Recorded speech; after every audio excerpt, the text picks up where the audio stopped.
Hey, what's up, Colts Nation? Quick update here for you. The Indianapolis Colts just announced that they are activating second-round pick wide receiver Michael Pittman off of the injured reserve.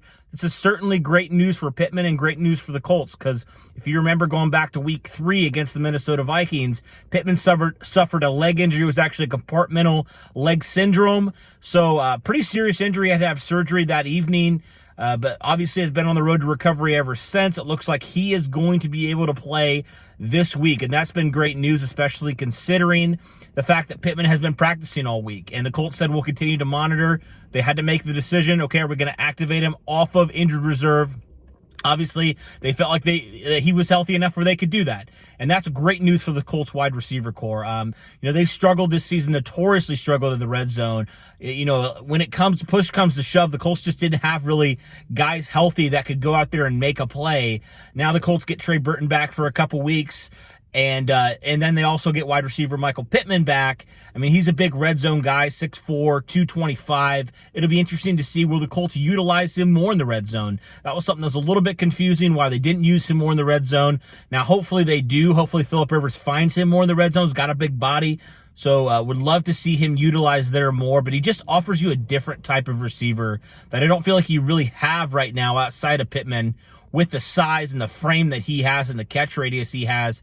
It's just unlike any wide receiver the Colts have on their roster. So in a corresponding move, the Colts also waived wide receiver Reese Fountain. Now, Fountain's kind of floated the last couple seasons between practice squad, between active roster, which he was just got released off of that. So hopefully he can come back and be a practice squad type of guy. The Colts obviously felt like they needed to cut him as opposed to Desmond Pittman, who they just drafted in the 6th round this last year. But overall, this is great news for the Colts. Stinks for Reese Fountain. Hopefully he can get back.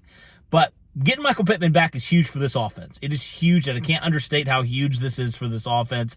Pittman's been consistent so far, and now hopefully, as he comes back from this injury, he can step it up a little bit more. Obviously, with Paris Campbell being out, his workload has to go up. And so I'm excited to see what happens with him. Also, the emergence, of a guy like Marcus Johnson. And so hopefully the Colts can get some of their wide receivers going. I mean, Marcus Johnson had a great game a couple weeks ago, and now hopefully Pittman can offer a different type of receiver for this Colts wide receiver core to go alongside of T.Y. Hilton. But super exciting to say the least.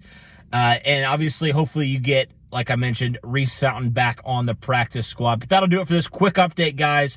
Great news from the Colts injury front as wide receiver Michael Pittman Jr. is activated off of the injured reserve list.